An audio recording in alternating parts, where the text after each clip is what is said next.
Friend, कैसे हो आप सब। तो मैं आज आप सबके लिए लेकर आ गई हूँ आप सबकी मोस्ट डिमांडिंग मूवी की एक्सप्लेनेशन दी फ्लैश।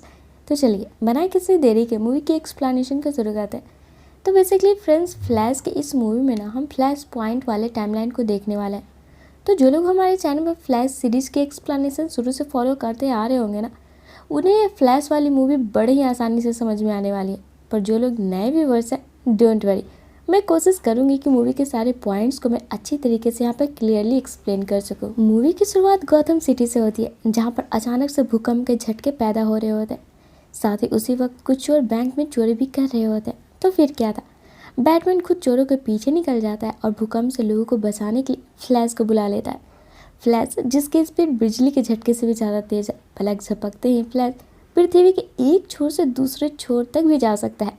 खैर, जहाँ एक तरफ फ्लैश लोगों की मदद कर रहा होता है, बैटमैन उन चोरों को मज़ा चखा रहा होता है। तब बैटमैन की मदद के लिए यहाँ पे वंडर वुमन भी आ जाती है और मदद करके यहाँ से तुरंत ही वापस भी लौट जाती है। तब हमारा फ्लैश भी अपना काम ख़त्म कर वापस अपने शहर सेंट्रल सिटी लौट आता है, क्योंकि इसे भी अपने ऑफिस के लिए लेट हो रहा होता है। फ्लैश सुपर हीरो के साथ साथ नॉर्मल लाइफ में सीसीपीडी मीन्स की सेंट्रल सिटी पुलिस डिपार्टमेंट में सीएसआई का जॉब भी किया करता है। यहाँ पर फ्लैश की मुलाकात आइरिस वेस्ट नाम की लड़की से होती है, जिसे कि फ्लैश स्कूल टाइम से ही पसंद किया करता है। पर आज तक इसने आइरिस से अपने दिल की बात नहीं कही। फिलहाल ये दोनों अच्छे दोस्त हैं। आइरिस पेशे से एक जर्नलिस्ट है, जो फ्लैश को देखकर इसके पास आकर फ्लैश के डैड का हालचाल पूछती है, हेनरी एलन, जो कि अपनी ही पत्नी नोरा एलन के मर्डर के जुर्म में जेल में सजा काट रहे हैं। सभी को ऐसा लगता है हेनरी ने सच में नोरा का कत्ल किया है, पर फ्लैश इस बात को मानने को तैयार ही नहीं है। इसी के साथ अब हमें फ्लैशबैक की वो तस्वीरें दिखाई जाती है जब नोरा का कत्ल हुआ था। उस वक्त हेनरी ग्रोसरी शॉप पर गया हुआ था टमाटो केचप लेने, पर चूंकि सीसीटीवी में या हेनरी का चेहरा पीछे से दिख रहा था, कोई भी मानने को तैयार ही नहीं था कि ये हेनरी है। और इस क्लिप के अलावा फ्लैश के पास और कोई दूसरा सबूत भी नहीं था जिससे कि ये हेनरी यानी अपने पिता को बेकसूर साबित कर सके। और इस बात पर फ्रस्ट होते हुए फ्लैश जब एक साथ यूं ही दौड़ रहा होता है, फ्लैश गौर करता है कि वक्त में आगे या पीछे भी जा सकता है, मीन्स कि फ्लैश टाइम ट्रेवल कर सकता है। अब ये बात यहाँ फ्लैश से रहा नहीं जाता और ये फ़ौरन ही जाकर अपने दोस्त ब्रूस मीन्स कि बैटमैन को बता देता है। तभी यहाँ पर आइरिस आ जाती है, जिसे देखकर बैटमैन यहाँ से निकल जाता है। तब फ्लैश आइरिस को लेकर अपने रूम पर आता है, जहाँ पर आइरिस से बात करने के दौरान फ्लैश को आइडिया आता है कि अगर ये टाइम ट्रेवल कर सकता है तो पास्ट में उस दिन भी जा सकता है जब इसकी मॉम नोरा की हत्या हुई थी। मे भी पास्ट में जाकर चीज़ें ठीक की जा सकती है। यही सोचकर हमारा फ्लैश आइरिस को यहीं पर छोड़कर फौरन टाइमलाइन में भागना शुरू कर देता है और पास्ट में उस दिन को ढूंढना शुरू कर देता है जब नोरा की मौत हुई थी। तभी यहाँ पर अचानक से बीच में ही टाइम रेत आकर फ्लैश को एक जोर का घूंसा मारता है और फ्लैश अनबैलेंस होकर एक अलग ही टाइमलाइन में पहुँच जाता है। तो फ्रेंड्स, टाइम रेत एक तरह से वक्त का रखवाला होता है और जो कोई भी वक्त के साथ छेड़छाड़ करता है, ये टाइम रेत उन्हें पनिश करते हैं, जैसा कि अभी फ्लैश के साथ किया है इसने। अब बेचारे फ्लैश को जाना था पास्ट में, पर एक गलती की वजह से ये ना ही पास्ट में था ना ही फ्यूचर में, ये एक अलग ही टाइमलाइन में था। इसी टाइमलाइन को डीसी कॉमिक्स में फ्लैश पॉइंट कहा गया है। वैसे टाइमलाइन जो कि फ्लैश की गलती की वजह से बनी थी। यहाँ वो फ्लैश देखता है इसके पेरेंट्स बिल्कुल ठीक है, जिन्हें यूँ सही सलामत और साथ में देखकर फ्लैश पहले तो खुश और भावुक दोनों हो जाता है। तभी इसकी नज़र बैरी एलन पर पड़ती है। बैरी मीन्स खुद फ्लैश, वो भी इस टाइमलाइन वाला, जैसे कि पकड़कर ये बड़ा वाला बैरी एक कमरे में लॉक करके अपनी पूरी बात बताना शुरू करता है कि ये वाला बैरी फ्यूचर से आया हुआ है। जिस पर पहले तो इस वक्त वाला छोटा बैरी यानी कि 18 साल वाला बैरी फ्लैश की बात पर यकीन नहीं करता, पर फिर यहाँ पर फ्लैश की पावर को देखकर इसे यहाँ पर बड़े वाले बैरी पे यकीन हो जाता है। तब फ्लैश गौर करता है आज 29 सितंबर 2013 है, यानी ये वो दिन जब यहाँ पर बैरी को फ्लैश वाली पावर मिलने वाली थी, यानी कि आज इस शाम में इस 18 साल वाले बैरी को भी इसकी पावर मिलनी चाहिए। यही सोचकर फ्लैश फौरन वक्त को देखते हुए बैरी को सबसे छिप कर सीसीपीडी के उसी लैब में ले जाता है, जहाँ पर लाइटनिंग गिरने वाली थी। अब यहाँ पर फ्लैश के बताया अनुसार लाइटनिंग तो गिरती है और इस छोटे वाले बैरी को इसकी पावर भी मिल जाती है, पर ना जाने कैसे फ्यूचर वाले बैरी की पावर ख़त्म हो जाती है। अब ये देख बेचारा बड़ा बैरी टेंशन में आ जाता है कि अब ये अपने वक्त में वापस कैसे लौटेगा। इसलिए बड़ा वाला बैरी डिसाइड करता है कि पहले तो ये इस छोटे बैरी को इसकी पावर को इस्तेमाल करना सिखाएगा फिर इस वक्त वाली सभी जस्टिस लीग टीम से कांटेक्ट करेगा ताकि सभी की मदद से ये यहाँ से वापस अपनी दुनिया में लौट सके। पर जब यहाँ पर बड़ा वाला बैरी बैठकर बैरी और इसके दोस्तों से बाकी के सुपर हीरो के बारे में पूछता है, बड़े बैरी को मालूम पड़ता है कि इस टाइमलाइन में अभी तक किसी भी सुपर हीरो के बारे में तो कोई जानता ही नहीं है। और तो और आर्थर मीन्स कि एक्वामैन का तो अभी भी जन्म ही नहीं हुआ है, उसके पेरेंट्स का अभी नया नया शादी ही हुआ है।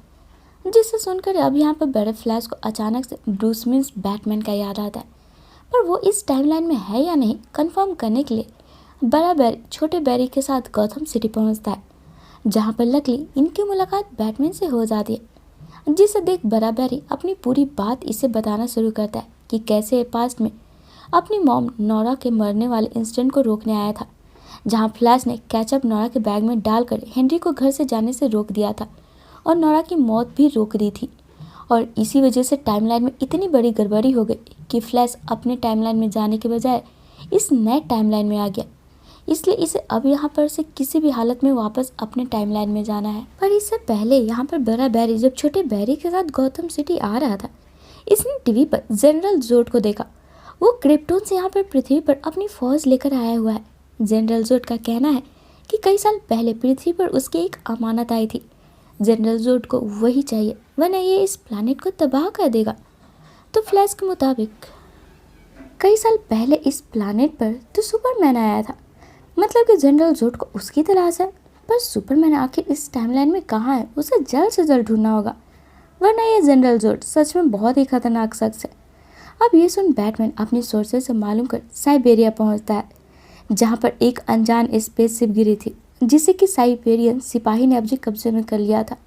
यहाँ पहुँचने पर इन्हें सुपरमैन की जगह एक लड़की दिखती है, जिसे देख तीनों समझ नहीं पा रहे कि अब सुपरमैन को कहाँ ढूंढे।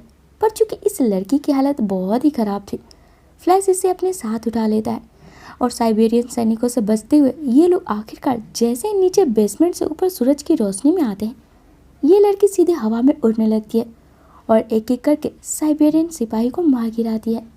पर चूंकि ये लड़की अभी भी कमज़ोर थी, यहीं पर बेहोश होकर गिर जाती है, जिसे लेकर ये सभी वापस लौट आते हैं। और जब इस लड़की को होश आता है, ये बताती है कि इसका नाम कारा जोरेल है और ये सुपरमैन की कज़न है, और जिस स्पेसशिप की बात ये बड़ा बैरी कर रहा है उसमें कारा ही आई थी। अब ये कहानी सुनकर फ्लैश झट से समझ जाता है कि ये कारा मीन्स कि सुपर गर्ल है।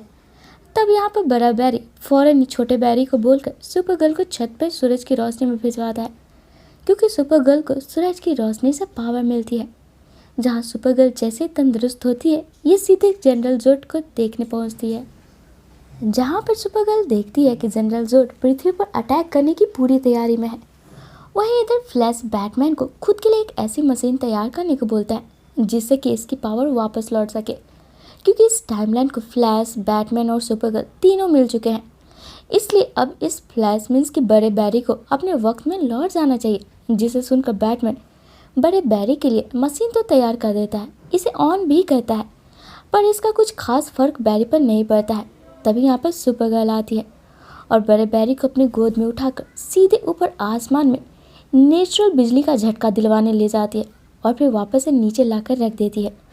तब जैसे ही बड़े बैरी की आँख खुलती है, यहाँ पर ये देखता है कि इसकी पावर वापस लौट गई है, जिसे देखकर सुपर गर्ल बैटमैन और इन दोनों फ्लैश से हेल्प मांगती है जनरल जोड को रोकने के लिए, क्योंकि सुपर गर्ल भले ही इस प्लानेट से नहीं थी, पर मासूम लोगों का खून बहाना इसकी फितरत में नहीं है। सुपर गर्ल के सूट में लिखे इसका मतलब ही होता है शांति, अहिंसा। आगे सुपर गर्ल बैटमैन और इन दोनों फ्लैश को पूरी तैयारी के साथ जनरल जोड के सामने ले जाती है उनसे भिड़ने के लिए।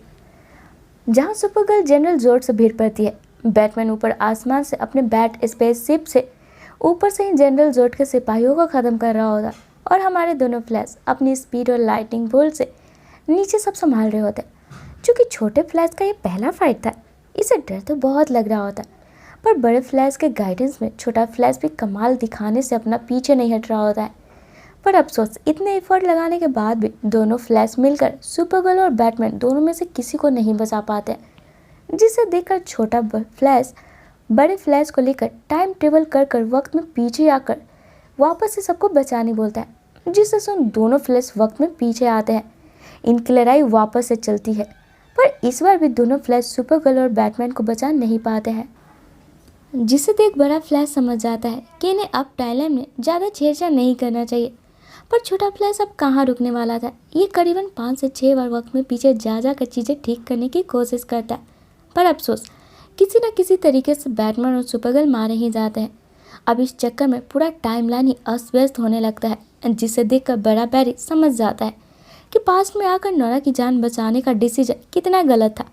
सिर्फ अपने पर्सनल रीजन के कारण इसने कितनी बड़ी गड़बड़ी कर दी है, और वही गलती अभी छोटा फ्लैश भी कर रहा है, जिससे बड़ा फ्लैश रोक के इससे पहले यहाँ पर टाइम रेत आ जाता है, जो गुस्से में बड़ा फ्लैश को मारने ही वाला होता है कि तभी छोटा फ्लैश बीच में आ जाता है और छोटा फ्लैश भी यहीं पर मारा जाता है। तब चीज़ों को सही करने के लिए फ्लैश सीधे यहाँ से निकलकर उसी वक्त में जाता है जब इसने कैचअप नोरा के बास्केट में डाली थी। उसे ये निकाल कर वापस उसी जगह पर रख देता है जब बैरी का ध्यान सीसीटीवी पर जाता है।